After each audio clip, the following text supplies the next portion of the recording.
जल्द नए वर्ष का आगाज होने वाला है और वर्ष 2024 समाप्त होने वाला है। एक शायरी याद आ रही है, साल बदलेगा मगर दिल का हाल नहीं बदलेगा। बस यहाँ पर दिल की जगह उत्तराखंड लगा लो। ऐसा क्यों कहा, बताएंगे आगे। नमस्कार, मैं हूँ पीयूष उप्रेती। आप देख रहे हैं आपराधिक घटनाओं की घटनाओं से जुड़ा हमारा खास कार्यक्रम वारदात। अगर आपने अभी तक पुराने एपिसोड नहीं देखे हैं तो प्लेलिस्ट जरूर विजिट करें। हम आगे बढ़ते हैं। एक पिता अपनी बेटी के न्याय के लिए अब कोर्ट के दरवाजे खटखटाने बंद कर चुका है। अब उसे जरूरत पड़ रही है भगवान गोलजू में अर्जी लगाने की। ये गलत नहीं है, भगवान गोलजू न्याय के देवता हैं, पर उनके दरबार में कोई तब ही जाता है जब वो थक और हार जाता है। वही हाल उस पिता का है जो अब विश्व की सबसे पुरानी न्याय व्यवस्था के सामने थक हार चुका है और मजबूर हो गया गोलजू बाबा के दरबार में अर्जी लगाने को। शुरू से जानते हैं। अंकिता भंडारी भारतीय राज्य उत्तराखंड के पौड़ी जनपद के गंगा भोगपुर में वनंतरा रिजॉर्ट में एक रिसेप्शनिस्ट थी, जिनके साथ कथित तौर पर दुष्कर्म हुआ और उसके बाद उनकी हत्या कर दी गई। इस मामले में राजनीतिक रूप से प्रभावशाली व्यक्तियों के शामिल होने और ढंग से जांच नहीं होने के कारण राष्ट्रीय स्तर पर प्रचार मिला। अंकिता की मां के दावों से मामले को अधिक तूल मिला।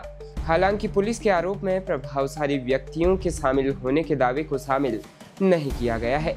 इस मामले के प्रमुख अभियुक्त पुलकित आर्य, जो कि रिजॉर्ट के मालिक हैं, अंकित गुप्ता रिजॉर्ट के सहायक प्रबंधक और सौरभ भास्कर रिजॉर्ट के प्रबंधक हत्या की बात कबूल कर चुके हैं और उन पर अपहरण और हत्या के आरोप में मुकदमा चल रहा है। लेकिन क्या मुकदमा चलना न्याय है? मेरे लिए तो नहीं है। अंकिता भंडारी दोप श्रीकोट पौड़ी गढ़वाल उत्तराखंड की रहने वाली है। इंटरमीडिएट पूरा करने के बाद उन्होंने देहरादून से होटल प्रबंधन में 6 महीने का डिप्लोमा किया। उसके बाद अंकिता ने 28 अगस्त 2022 को वनंतरा रिजॉर्ट ऋषिकेश उत्तराखंड में रिसेप्शनिस्ट के रूप में काम करना शुरू किया। उसके जम्मू के पुष्पदीप कुमार के साथ भी संबंध थे, जिनसे वह ऑनलाइन मिली थी। 18 सितंबर को अंकिता ने अपने माता पिता की कॉल का जवाब नहीं दिया और जब परिवार ने उसे उसके कमरे में खोजने की कोशिश की तो वो इसे ढूंढ नहीं पाई। उसने पुष्पदीप की कॉल भी वापस नहीं की, जो अंकिता के रिजॉर्ट में उत्पीड़न के बारे में बताने के कारण संदिग्ध हो गया था। उस पर एक वीआईपी को 10,000 रुपए में अतिरिक्त सेवा देने का दबाव डाला जा रहा था। उसके पिता ने राजस्व थाने में गुमशुदगी की रिपोर्ट दर्ज कराई, लेकिन 2 दिन तक कोई कार्रवाई नहीं हो सकी। बाद में मामले को लक्ष्मण झूला पुलिस को स्थानांतरित कर दिया गया, जिसने मामले के 3 आरोपियों पुलकित आर्य, होटल के प्रबंधक अंकित गुप्ता और पुलकित के दोस्त सौरभ भास्कर को गिरफ्तार करने में कामयाबी हासिल की। पुलिस पूछताछ के दौरान तीनों ने अपना अपराध कबूल किया और कहा कि पुलकित के अंकिता के साथ गर्म बातचीत के बाद वे सभी चीजों को सुलझाने के लिए पास के स्थान पर गए। हालांकि रास्ते में अंकिता के साथ उनका विवाद हुआ, जिसके बाद उन्होंने धक्का दिया उसे चिल्ला नहर में। वे फिर होटल लौट आए और अपने कर्मचारियों को एक अलग कहानी सुना दी। अंकिता का शव 24 सितंबर 2022 को उत्तराखंड पुलिस के राज्य आपदा प्रतिक्रिया बल द्वारा बरामद किया गया था।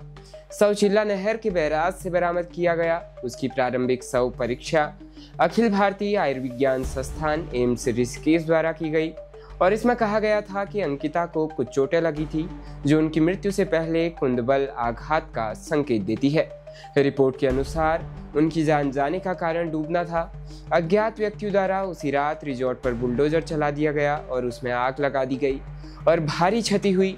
प्रारंभ में इसे सरकार द्वारा त्वरित न्याय के रूप में उद्भूत किया गया था, लेकिन बाद में जिलाधिकारी ने इस मामले में सरकार की भागीदारी से इनकार किया। अंकिता का परिवार पोस्टमार्टम रिपोर्ट से संतुष्ट नहीं था और उन्होंने कहा कि जब तक पुलिस द्वारा अंतिम ऑटोप्सी रिपोर्ट सार्वजनिक नहीं की जाती तब तक वे उसका अंतिम संस्कार नहीं करेंगे। उन्होंने प्रशासन पर रिजॉर्ट में बुलडोजर चलाकर साक्ष्य नष्ट करने का भी आरोप लगाया।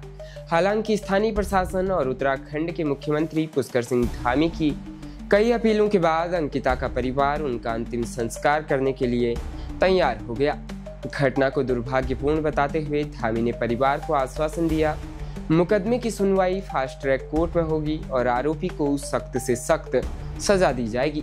25 सितंबर 2022 को अंकिता का अंतिम संस्कार उनके परिवार वालों ने श्रीनगर के NIT घाट पर किया।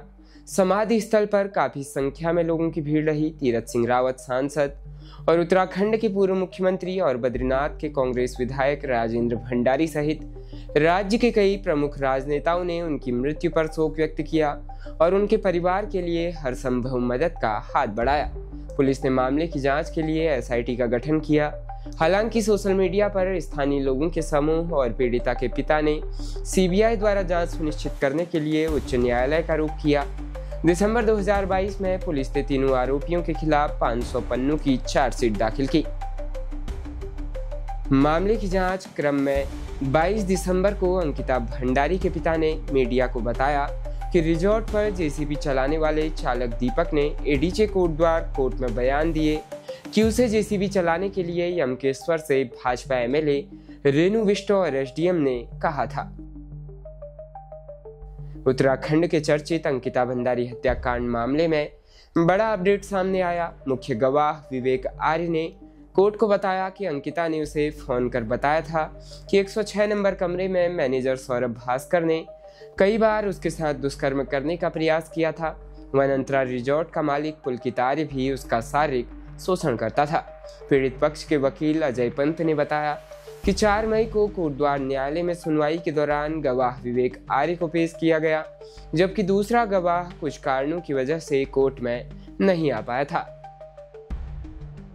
अंकिता हत्याकांड के अहम गवाह विवेक आर्य ने न्यायालय में बताया कि वह 10वीं कक्षा में पढ़ता है और उसने OLX के माध्यम से हाउसकीपिंग की नौकरी के लिए वनंतरा रिजॉर्ट में आवेदन दिया था। विवेक आर्य ने बताया कि 9 सितंबर 2022 को 10,500 रुपए की सैलरी के साथ वनंतरा रिजॉर्ट में नौकरी ज्वाइन की।